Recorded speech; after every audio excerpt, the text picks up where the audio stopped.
வணக்கம். என்ன செய்தியை பார்க்க போகிறோம்னு கேட்டிங்கன்னா, விஜயால் வீழ்ந்த திமுக, வீறு கொண்டு எழுந்த அதிமுக.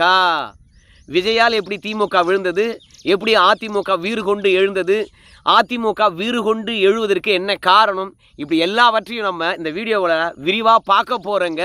ஆனால் அதற்கு முன்பாக இது வரைக்கும் நம்ம சேனலை நீங்கள் சப்ஸ்கிரைப் பண்ணலைன்னா மறக்காமல் சப்ஸ்கிரைப் பண்ணிக்கிட்டு கொஞ்சம் சப்போர்ட் பண்ணுங்கள். 500 ரூபாய்க்கும் அடிக்கடி வருகின்ற விளம்பரத்துக்கும் மீண்டும் ஸ்டாலின் ஐயாவுடைய ஆட்சியை கொண்டு வந்துட்டீங்களே அப்படின்ற எண்ணம் மட்டும்தான் எனக்குள்ளே இருக்குது. அதனால் உங்ககிட்ட சில கேள்விகளை கேட்கலாமா அப்படின்னு நான் உங்ககிட்ட ஒரு வேண்டுகோள் வைக்கிறேன். ஸ்டாலின் ஆட்சியை 500 ரூபாய்க்காக கொண்டு வந்துட்டீங்க. இனிமேல் தமிழகத்தில் யாரும் கிட்னி திடவே மாட்டாங்களா? வெளியே போகின்ற பெண் பிள்ளைகள் பாதுகாப்பாக வந்துடுவாங்களா? வீட்டில் இருக்கக்கூடிய 2 வயது குழந்தை பாலியல் துன்புறுத்தலுக்கு அச்சுறுத்தலுக்கு ஆளாக மாட்டாங்களா? கும்பல் படுகொலைகள் இனி நடக்காதா? விருதுநகரில் 2 நாளைக்கு முன்பாகத்தான் பட்டாசு வெடி விபத்து நிகழ்ந்து அந்த பட்டாசு தயாரிக்கின்ற தொழிற்சாலையே சின்னாபனமாச்சு. 25 உயிர்கள் பறிபோச்சு. ஸோ உலகையே உலுக்கிச்சு. இனிமே திமுக ஆட்சி வந்த பிறகு பட்டாசு தொழிற்சாலையே வெடிக்காதா? உயிர்கள் பறிபோகாதா? ஏன் இதை நான் குறிப்பிட்றேன்னு கேட்டிங்கன்னா, அந்த பட்டாசு தொழிற்சாலையானது விதிமீறலில் தொடர்ச்சியாக ஈடுபட்டு இருக்கிறதா அதிகாரிகள் சொல்லியிருக்கிறாங்க. இப்படி விதிமீறலுடன் நடக்கக்கூடிய பட்டாசு தொழிற்சாலைக்கு சீல் வைக்க வேண்டிய கடமை தமிழக அரசாங்கத்துக்கு இருந்திருக்குதா இல்லையா? ஆனால் 25 உயிர்கள் பறிபோன பிறகும் இந்த பட்டாசு தொழிற்சாலைக்கும் திமுகவுக்கும் எந்த விதமான தொடர்பு இல்லை அப்படின்ற ரேஞ்சுக்கு பேசுகிறாங்களே ஊடகத்தில். ஏன்னா அதிமுக ஆட்சியில் ஒரு போர்வெல்ல ஒரு குழந்தை விழுந்து இறந்து போச்சு. ஆனால் அன்னைக்கு ஊடகமும் சரி, எதிர்கட்சி வரிசையில் இருக்கிறவங்களும் சரி, அதிமுகவை குற்றவாளி ஆக்கினாங்க. எப்படி குற்றவாளி ஆக்கினாங்க அப்படின்னு பார்க்கும்போது, ஏயா தமிழ்நாடு முழுவதும் எங்கே போர்வெல்லானது திறந்திருக்கிறது என்று ஆய்வு செய்ய வேண்டிய அரசாங்கம் அமைதியாக இருந்ததன் காரணமாகத்தான் ஒரு குழந்தை போர்வெல்ல விழுந்து இறந்து போச்சு. இதற்கு முழுக்க அதிமுக அரசாங்கம் பொறுப்பேற்க வேண்டும் அப்படின்னு அன்றைக்கி சொன்னாங்க.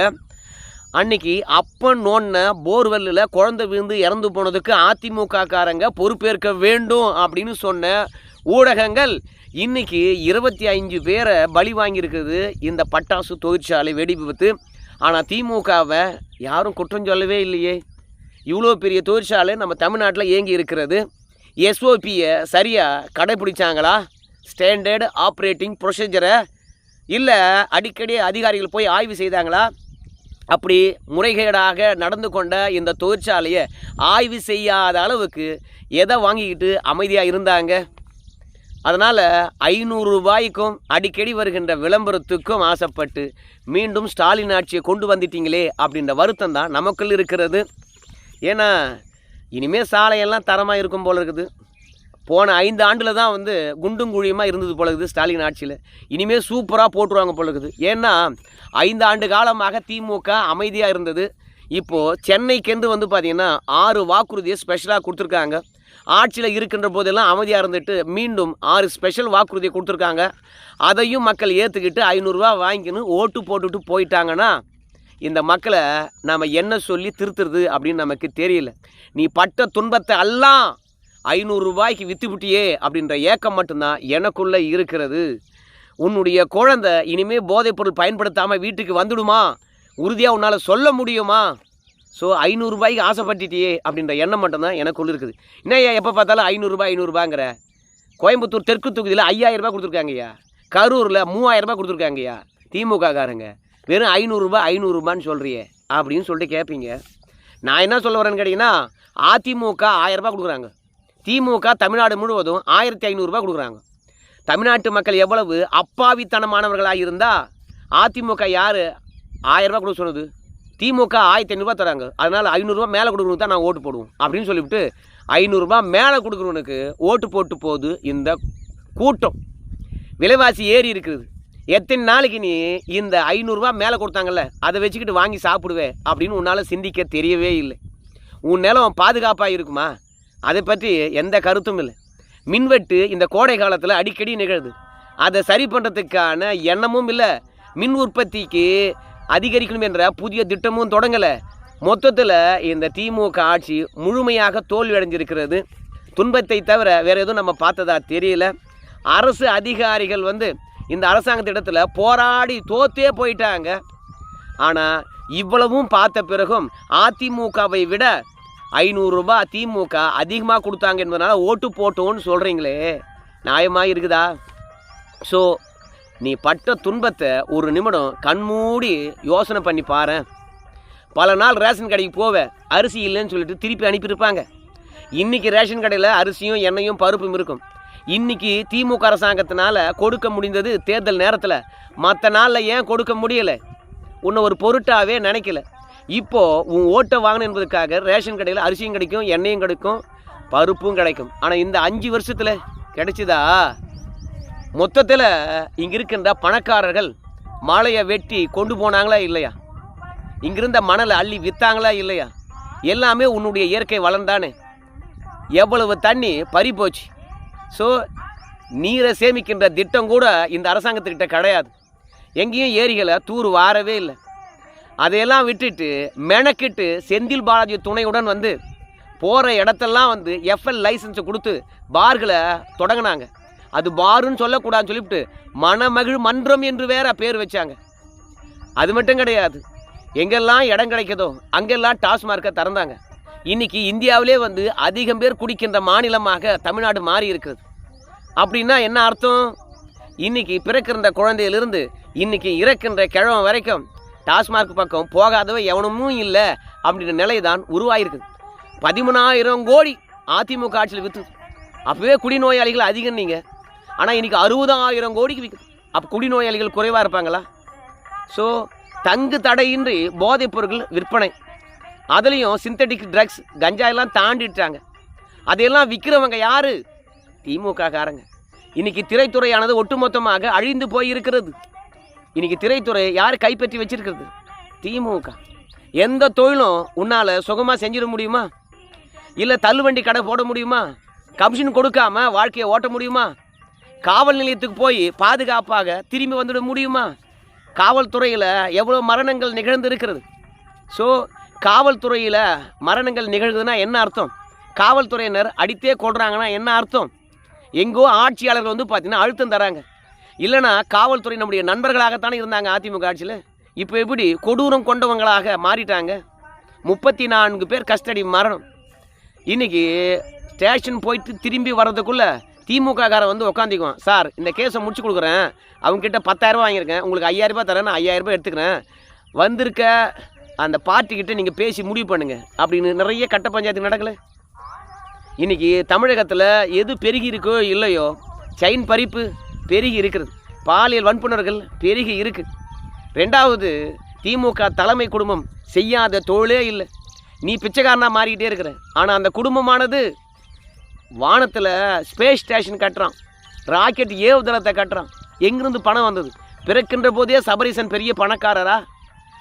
யூஎஸ்ஏ போன்ற வல்லரசு நாடே பார்த்திங்கன்னா ராக்கெட் ஏவுறமே, அது எங்களால் முடியாதா சாமி, நாங்கள் தனியார் துறைக்கிட்ட கொடுத்துறோண்டா அப்படின்னு சொல்லிவிட்டு ஸ்பேஸ் எக்ஸ் போன்ற நிறுவனங்களுக்கிட்ட கொடுத்துட்றாங்க.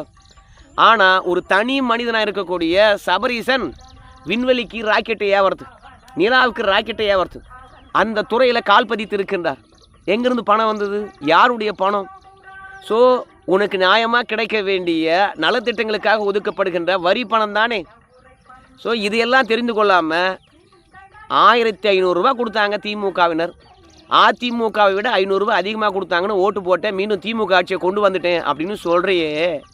உன்னை வாழ்நாள் முழுவதும் உன் சந்ததி உன்னை குறை சொல்லாது, உன்னை கேவலமாக பேசாது.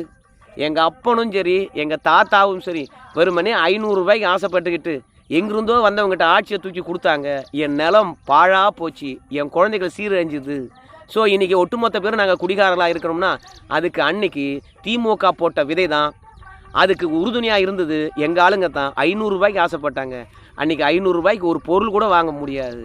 கடத்தருக்கு போயிட்டு வந்தால் கால் பையு கூட நிறையாது. அந்த காசுக்கு ஓட்டை வித்துட்டானுங்க பாவிங்க அப்படின்னு சொல்லிட்டு ஏச மாட்டாங்க.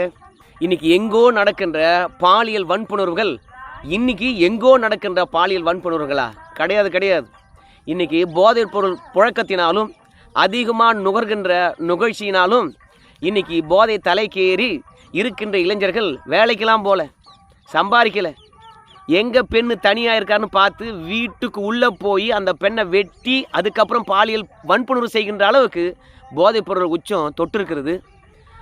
என்னைக்கோ இந்த மாதிரியான நிகழ்வு நடக்கும் என்று நினைத்திருந்த நமக்கு நம்ம கண் முன்னே இன்றைக்கி நடந்துக்கிட்டு இருக்கிறது. ஆனால் இந்த ஆட்சியாளர்கள் சிறப்பாக இருப்பாங்கன்னு சொல்லிவிட்டு 1500 ரூபா கொடுத்தாங்கன்னு சொல்லிவிட்டு அவங்களுக்கே ஓட்டு போடுறீங்களே. இன்றைக்கி வாரிசு அரசியல். ஏன் இந்த வாரிசு அரசியலை பற்றி பேச வேண்டியிருக்கு தெரியுமா? களத்தில் இருந்து கீழே வேலை பார்த்து அனுபவம் பெற்று மேலே வளர்ந்து வந்தாங்கன்னு வச்சுங்களேன், தமிழ்நாட்டில் என்ன பிரச்சனை இருக்குதுன்னு தெரியும். ஆனால் நேராக அப்பனால் முன்னிறுத்தப்பட்டு ஆட்சி அதிகாரத்துக்கு வந்தால் மக்களுடைய பிரச்சனை என்னன்னு தெரியாது, மக்களுடைய வழி என்னன்னு தெரியாது. மக்கள் அன்றாடம் சிந்திக்கக்கூடிய சந்திக்கக்கூடிய தலையாய பிரச்சனைகள் என்ன என்பதும் புரிந்து கொள்ள அவங்களுக்கு அறிவும் வராது. அவங்க இத்தனை ஆண்டு காலமாக என்ன வாழ்க்கை வாழ்ந்து கொண்டிருந்தார்களோ அந்த வாழ்க்கையை நோக்கி தான் போகும், மக்களுடைய பிரச்சனையை நோக்கி போகாது. இப்படியாப்பட்ட எலைட் பீப்புளெலாம் அரசியல் களத்தில் வந்த உடனே அமைச்சராவதும் துணை முதலமைச்சராவதும் மீண்டும் கட்சிக்கு தலைவராவதும் மீண்டும் முதலமைச்சராவதும் அடித்தட்டில் இருக்கக்கூடிய மக்களுடைய பிரச்சனையை புரிஞ்சுக்குவாங்களா? இவங்களுக்கெல்லாம் நீங்கள் ஓட்டு போட்டுட்டு விஜயால் திமுக விழுந்து போச்சு, அதிமுக வீறு கொண்டு எழுந்துச்சு அப்படின்னு சொன்னால் அதையும் நீங்கள் நம்புறீங்களே, நியாயமாக இருக்குமா? ஆனால் திமுக காரங்க நம்புகிறாங்க. உண்மையாகவே விஜயால் திமுக வீழ்ச்சி அடைஞ்சிருக்குதா அப்படின்னு பார்க்கும்போது விஜயால் திமுக வீழ்ச்சி அடைந்திருந்தது. ஆனால் அந்த வீழ்ச்சியை திமுக பணம் கொடுத்து சரி பண்ணிடுச்சு. அப்புறம் அதிமுக வீறு கொண்டு எழலையா அப்படின்னு கேட்கும்போது எடப்பாடி பழனிசாமியுடைய பிரச்சாரத்தினாலும் அவரால் திமுகவுடன் போட்டி போட்டு என்னாலையும் காசு கொடுக்க முடியும் அப்படின்னு சொல்லி ஒரு 1000 ரூபாய் கொடுத்ததுனாலும் எடப்பாடி பழனிசாமி மீண்டும் எதிர்க்கட்சி தலைவராகவே வருகிறார். அதனால் அதிமுக எத்தனையோ பேர் வெளியேறின பிறகும் இல்லை விஜய் வந்த பிறகும் விழுந்து விடும் என்று நினைத்தவர்களுக்கு விழலை, வீறு கொண்டு எழுந்து நிற்குது. ஆனால் 2031 திமுக இருக்காது, அதிமுக ஆட்சியை பிடிக்கும் என்ற ஒரு நம்பிக்கையை இங்கே ஊட்டியிருக்குது. இனிமேல் எடப்பாடி பழனிசாமிக்கு அதிமுகவில் போட்டி இல்லை, பொறாமை இல்லை, அதோட யாரும் போர்க்கொடி உயர்த்த போகிறதில்லை. ஸோ அந்த அளவுக்கு கணிசமான இடங்களை வெற்றி பெறுகின்றார். அதற்கு விஜயும் ஒரு காரணம். ஏன்னா 1500 ரூபாய்க்கு ஓட்டை விற்கக்கூடிய இந்த கூட்டத்தின் மத்தியில் எடப்பாடி பழனிசாமி இந்த அளவுக்கு எழுந்து வந்ததே பெருசுன்னு நினைக்கிறேன். இன்றைக்கி திமுக காரனுடைய பயமெல்லாம் எந்த அளவுக்கு இருக்குன்னு கேட்டிங்கன்னா, விஜய்க்கு பின்னாடி வருகின்ற கூட்டம் எல்லாம் நம்முடைய கூட்டமாக இருக்குமோ அப்படின்னு நினைக்கிறான். ஆக்சுவலாக அதான் உண்மை. திமுகவுக்கு விழ வேண்டிய 70% வாக்குகளை விஜய் தான் பிரிக்கிறாரு. ஆனால் திமுக வெற்றி பெறுமான்னு கேட்டிங்கன்னா பணத்தால் வெற்றி பெறும், அடிதடியால் வெற்றி பெறும், மிரட்டலால் வெற்றி பெறும், பூத்து கேப்சரால் வெற்றி பெறும். ஆனால் இந்த தேர்தல் நல்லபடியாக நடக்க வாய்ப்பே கிடையாது. விஜயை கண்டு திமுக பயப்படுகிறதா? நிச்சயமாக பயப்படுகிறது. நம்ம தொல் திருமாவளவனிலிருந்து கம்யூனிஸ்ட் கட்சிகள் வரைக்கும் விஜயை பொறுத்த வரைக்கும் திமுக வாக்குகளை தான் பிரிக்கிறார் என்று சொன்ன பிறகு விஜய்க்கு போடுகின்ற ஒவ்வொரு வாக்கும் பிஜேபிக்கு போடுகின்ற வாக்கு. அது நம்ம மதசார்பின்மைக்கு அடிக்கின்ற ஆப்பு அப்படின்னு சொல்லிட்டு உளறிக்கிட்டு இருக்கிறாங்க. விஜயை ஒரு விதத்தில் ஆதரித்தவங்க விஜய் எங்களுக்கு ஒரு வாய்ப்பாக இருக்குண்டா நாங்கள் அங்கே போயிடுவோம் அப்படின்னு திமுக கிட்ட விஜயை காட்டி பேரம் பேசின காங்கிரஸாக இருக்கலாம், கம்யூனிஸ்டுகளாக இருக்கலாம், விடுதலை சிறுத்தைகளாக இருக்கலாம். இன்றைக்கி விஜய் அவர்கள் ஏன் கோயிலுக்கு போனார், ஏன் சர்ச்சுக்கு போனார், ஏன் மசூதிக்கு போனார்? தேர்தல் நேரத்தில் மதத்தை அடிப்படையாக வச்சு பிரச்சாரம் பண்ணுறாரா? அவரை கைது பண்ணணும், அவர் மீது வழக்கு தொடுக்கணும் அப்படின்னு சொல்கிறாங்க. இன்றைக்கி திமுகவினர் எல்லாம் பிரச்சாரம் பண்ணுறது என்ன? சிறுபான்மையர்களே விஜயை நம்பாதீங்க, அந்த ஆள் பிஜேபி ஆள், பிஜேபி தான் சிறுபான்மை ஓட்டை பிரிக்கிறதுக்காக தனியாக நிற்க வச்சுருக்காங்க அப்படின்னு சொல்லிட்டு பொய் பரப்புரை செஞ்சிட்ருக்காங்க. இதிலிருந்து விஜயை பொறுத்த வரைக்கும் திமுகவுடைய வாக்குகளை பிரிக்கிறார் என்பது நல்லா தெரியுது. ஆனால் அதை சரி கட்டத்தான் நம் முதலமைச்சர் ஸ்டாலினை பொறுத்த வரைக்கும் 1500 ரூபாயை இறக்கியிருக்கிறார். ரெண்டாவது, சொத்தே அழிஞ்சாலும் பரவாயில்ல, விளம்பரம் போட்டு தள்ளு. ஏற்கனவே பணமே இல்லை என்றாலும் கூட திமுக முட்டு கொடுக்கும் இந்த ஊடகம். ஆனால் பணம் கொடுத்த பிறகு அதிமுக பொதுச்செயலாளர் இருக்கின்றார் எடப்பாடி பழனிசாமி, அவருடைய பிரச்சாரத்தை 30 நொடி காட்டுறாங்க. இது என்ன ஜனநாயகம்? இது என்ன நடுநிலை ஊடகம்? அதனால தான் நான் சொல்கிறேன், மக்கள் சுயமாக சிந்திப்பதற்கு ஊடகம் வழிவிடலை. திமுகவுடைய தவறுகளை பேசவே இல்லை, மறைச்சிட்டாங்க. அப்படி ஊடகமானது உண்மையை சொல்லியிருந்தா, மக்கள் டிவியை பார்த்துருந்தாங்கன்னா உண்மையை சொல்லி இந்த 1500 ரூபாய் தூக்கி குப்பையில் போட்டிருப்பாங்க. தமிழ்நாட்டு மக்களை பொறுத்த வரைக்கும் தன்மானம் மிக்கவர்கள், தன்னுடைய பாதுகாப்பை தான் முதல்ல உறுதிப்படுத்துவாங்க. அதிமுக ஆட்சியில் பார்க்காத பல கொடுமைகளை நம்ம பார்த்துருக்கோம். அதிமுக ஆட்சியில் பெண் சிசுக்கள் படுகொலை பார்த்துருக்குமா? பெண் சிசுவுக்கு பாலியல் வன்புணர்வு பார்த்துருக்குமா? பெண்களுக்கு கூட்டு பாலியல் வன்புணர்வு பார்த்துருக்குமா? நம்ம குழந்தைகளுக்காக தானே வாழறோம். ஆனால் அந்த குழந்தைகள் இன்றைக்கி பாதுகாப்பாக போயிட்டு வந்துடுமா? குழந்தையோட எதிர்காலம் எப்படி இருக்குது தெரியுமா உனக்கு? இன்றைக்கி மதுவை பயன்படுத்துவது தவறில்லை என்ற நிலைக்கு போயிட்டாங்க. இன்றைக்கி வகுப்பறையில் பிள்ளைகள் குடிக்க ஆரம்பிச்சிட்டாங்க. ஸோ இந்த மாதிரி திமுக ஆட்சி நடக்கக்கூடிய அநியாயங்களை ஒட்டுமொத்தமாக காட்ட தவறிய இந்த ஊடகத்தினுடைய தவறான செயலால் இன்றைக்கி மக்களை பொறுத்த வரைக்கும் திமுக ஆட்சி வந்தாதான் இன்றைக்கி நமக்கு கிடைக்கின்ற எல்லா சலுகையும் கிடைக்கும் அப்படின்னு நினைக்கிறாங்க. எங்கிருந்தோ வந்த அரவிந்த் கெஜ்ரிவால் திமுக மூளையை விட ரொம்ப மோசமான மூளை கொண்டவன் போல் இருக்குது. அவன் என்ன சொல்கிறான், அதிமுக பாஜக ஆட்சி வந்துச்சுன்னா நம்ம கொடுக்குற 1000 ரூபாயை நிறுத்திடுவாங்க, நம்ம 1500 ரூபாயா தரப்போகிறோம், 2000 ரூபாயா தரப்போகிறோம், அதெல்லாம் நிறுத்தி போடுவாங்க, 100 நாள் வேலை வாய்ப்பு திட்டத்தை நிறுத்தி போடுவாங்க அப்படின்னு சொல்லிட்டு பொய்யா பொழிவுக்கிட்டு இருக்கிறான். ஸோ மொத்தத்தில் வர்றவனும் திமுக காரன் மாதிரியே இருக்கிறான். திமுக காரனும் ஊடகத்தை வச்சு பொய்யா சொல்கிறான். அதோட வறுமையில் இருக்கின்ற மக்களுடைய வாக்கை வாங்குறதுக்கு பணமும் கொடுக்குறான். பணம் கொடுப்பதை எவன் தடுத்தாலும் சரி, திமுகவுக்கு அடிமையாக மாறி போயிருக்கின்ற சில காவல்துறையினுடைய ஏவல் செயலால் அது ஒழுங்காக மக்களுக்கு கொண்டு போயும் கொடுக்குறாங்க பணத்தை. அதை வாங்கிட்டு மக்களும் திமுகவுக்கு ஓட்டும் போடுறாங்க. தமிழ்நாட்டு மக்களையும் சரி தமிழ்நாட்டையும் சரி காப்பாற்றவே முடியாது. விஜய் திமுகவை வீழ்ச்சி அடைய செய்தார். ஆனால் பணத்தினால் தூக்கி நிறுத்தியிருக்குது திமுக. நான் சொல்கிறது மே மாதம் 4ஆம் தேதி நல்லா ரிசல்ட் தெரியும். அதிமுகவினரும் திமுக வேண்டாம் என்று நினைக்கின்றவர்களும் இருக்கிற இந்த 2-3 நாளில் கடுமையாக வேலை பார்த்தீங்கன்னா அந்த 1500 ரூபாய் என்ற பிம்பத்தை உடைச்சி திமுக ஆட்சி வராமல் தடுக்கலாம். என்ன பண்ணுறீங்கன்னு பொறுத்து வந்து பார்க்கலாம். நன்றி நண்பர்களே.